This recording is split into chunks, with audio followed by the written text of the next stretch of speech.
Bonsoir, bienvenue dans cette nouvelle capsule.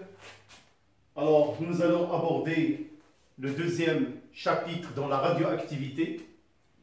Dans la première capsule, nous avons déjà défini l'instabilité d'un noyau radioactif. Nous avons étudié les différents types de radioactivité, à savoir la radioactivité alpha, bêta- et bêta+. Nous avons déjà défini qu'un noyau radioactif est un noyau qui se désintègre d'une manière spontanée et imprévisible. C'est-à-dire, il n'y a pas des conditions bien déterminées qui poussent ce noyau à se désintégrer.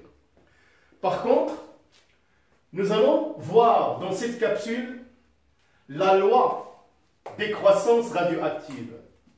C'est-à-dire, puisque un seul noyau, on est incapable de prévoir quand est-ce qu'il va se désintégrer éventuellement, nous allons voir qu'un échantillon de ce noyau suit une loi appelée la loi de décroissance radioactive. C'est ce que nous allons essayer d'éclaircir et de montrer dans cette capsule. Tout d'abord, permettez-moi de faire un petit rappel. Certainement, je l'ai expliqué dans la première capsule, qu'au sein d'un noyau, il y a des nucléons, à savoir les neutrons et les protons. Les neutrons, ils ont une masse, la masse d'un neutron, et pareil, on a aussi des protons qui ont une certaine masse. À l'intérieur du noyau, ces nucléons sont soumis à des forces, en particulier les forces qui s'exercent entre neutrons et protons. Ces forces que j'ai mentionnées par le numéro 1, ce sont des forces attractives gravitationnelles. Et il y a des forces électriques répulsives qui sont dues à la charge des protons, qui sont chargés positivement, et comme vous le savez, deux particules de même charge se repoussent. Donc, il y a une force électrique répulsive. Alors, cela montre, bien sûr, que le noyau, il est vraiment instable. Mais, en revanche, il y a une force qu'on appelle la force de cohésion qui essaie de maintenir ces nucléons et donner une certaine stabilité à des noyaux qui sont stables et qu'on peut parfaitement trouver dans la nature. Et comme je vous ai dit, il y a des moments qu'on n'arrive pas à déterminer. Quand la force de cohésion est faible, ce qui entraîne le noyau devient instable. On dit que le noyau il est radioactif. Nous avons déjà défini les sortes de radioactivité alpha, bêta- et bêta+, et on a plus ou moins démontré que l'instabilité est due soit à un excès de protons ou de neutrons, ou les deux. Alors, quand un noyau est instable, comme vous le savez, il va se désintégrer selon la transformation nucléaire. Un noyau XAZ se désintègre pour donner un noyau fils A'Z', plus une particule A seconde, Z seconde. Sachant bien sûr, qu'au cours d'une transformation nucléaire, on respecte les lois de Sodé. Alors, on a déjà vu que cette désintégration ou cette transformation, elle est spontanée et elle est imprévisible. Et comme je vous ai dit, par contre, quand on prend un échantillon, on remarque, voilà, j'ai symbolisé mon échantillon par ce petit triangle, ou plutôt, pardon, par ce petit rectangle, contenant des noyaux. Ce qui est en noir, ce sont des noyaux radioactifs instables, et ceux que j'ai mentionnés par des points rouges, ce sont des noyaux qui se sont désintégrés. Alors, retenez toujours ce cas-là. Quand il s'agit d'un seul noyau, on est incapable de prévoir éventuellement son désintégration. Par contre, quand on prend un échantillon, on trouve des noyaux désintégrés selon cette loi, la loi de décroissance radioactive. N de T égale N0 exponentielle moins lambda T.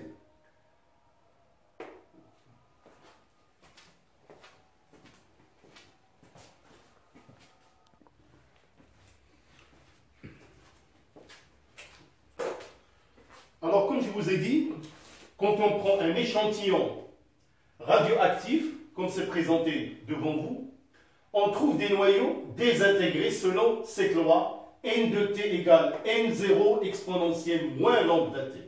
C'est la loi de décroissance radioactive. Alors, N de T, c'est le nombre de noyaux restants, qui n'est pas désintégré. N0, c'est le nombre de noyaux à l'instant T est égal à 0. Lambda, appelé constante radioactive, il est exprimé en seconde moins 1. Alors, qu'est-ce qu'on peut conclure de tout ça? L'évolution de la population moyenne d'un ensemble de noyaux N0 radioactifs initialement présents suit une fonction exponentielle. Voilà, comme vous pouvez le voir, cette fonction n de t égale n0 exponentielle moins lambda t est une fonction exponentielle. Bien sûr, vous aurez l'occasion, ou on aura l'occasion de l'étudier en mathématiques. Alors, cette fonction, on peut faire une représentation graphique. C'est comme vous pouvez le voir ici, la représentation de cette fonction-là. N de t égale n0 exponentielle moins lambda t. Donc, c'est une fonction exponentielle décroissante. Alors, comment on peut interpréter cette courbe? Quel renseignement peut nous fournir? Alors, d'une part, nous allons tracer la tangente à l'instant t est égal à 0. Comme vous pouvez le remarquer, cette tangente part de n0 et il coupe l'axe des temps. La tangente à l'instant t est égal à 0 coupe l'axe des temps en taux. Donc c'est une appellation que nous allons appeler taux. Alors taux, c'est la constante du temps. Il est exprimé en secondes. Alors quelle relation y a-t-il entre la constante radioactive et lambda? Lambda, la constante radioactive, égale à 1 sur taux, ce qui explique son expression en secondes moins 1. Alors maintenant, nous allons parler d'un autre paramètre, c'est le T1,5. D'une part, nous allons donner la définition de T1,5. Nous allons essayer d'utiliser le graphe, comment l'exprimer. Et, ce qui est important, on va essayer de le calculer d'une manière algébrique.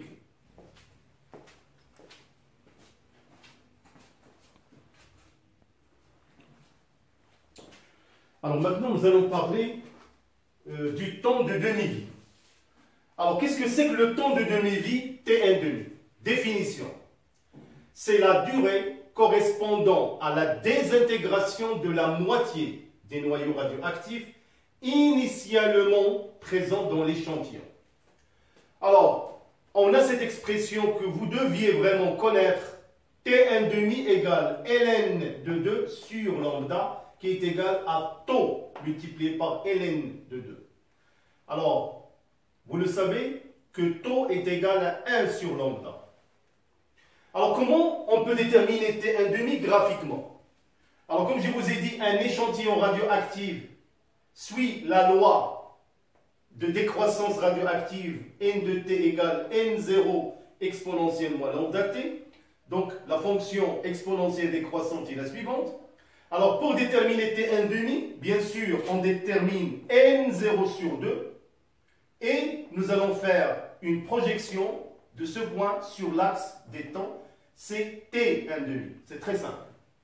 Alors maintenant, nous allons démontrer comment on a trouvé T1,5 égale ln de 2 sur lambda égale à taux ln de 2. Alors, vous allez faire vraiment attention. C'est un calcul dans l'ensemble qui est assez facile, dans la mesure où on connaît quelques règles mathématiques. Alors, démonstration de T1 demi égale ln de 2 sur lambda. À l'instant T égale T1 demi. On a le nombre de noyaux restant à l'instant T1 demi, c'est N0 sur 2. Alors, N0 sur 2 égale à N0 exponentielle moins lambda T, T1 demi. Alors, je vais bien sûr simplifier par N0. J'aurai 1 demi sur égale, exponentielle d'un moins lambda T1 demi. Alors, avant de continuer les calculs, permettez-moi de faire un rappel mathématique. Là, on va faire appel aux propriétés d'une fonction logarithmique qu'on appelle ln de x. C'est la fonction logarithme népérien.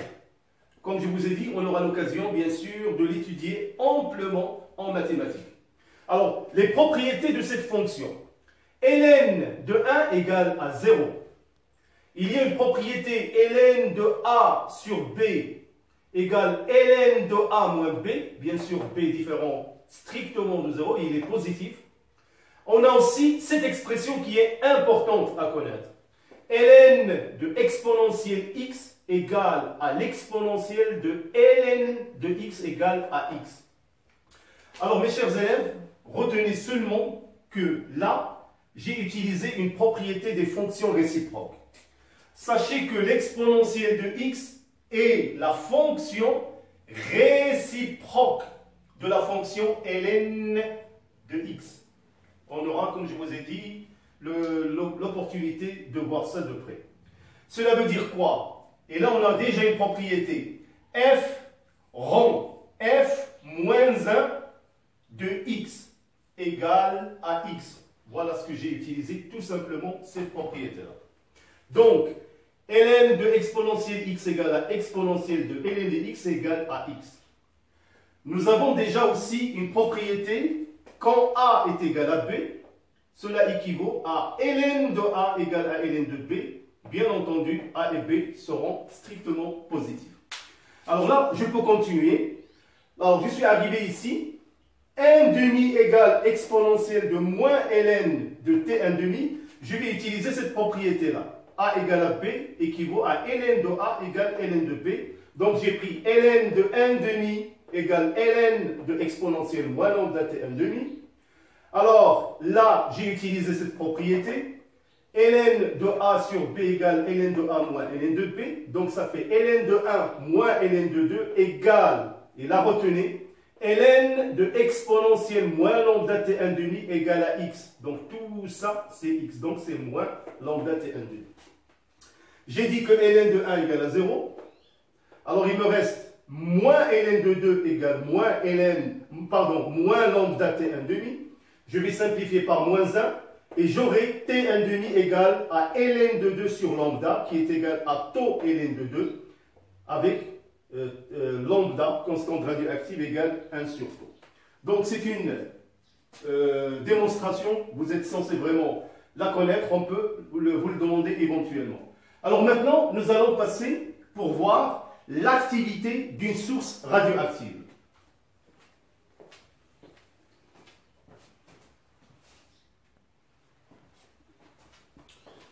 Alors, en ce qui concerne l'activité d'une source radioactive, il est noté A de T. Définition, l'activité d'un échantillon, c'est l'activité d'un échantillon qui est égale au nombre moyen de désintégration par seconde. L'activité A de T est donnée par l'expression A0 exponentielle moins lambda T. A de T en becquerel, A0 l'activité à l'instant T égale à 0 et lambda la constante radioactive.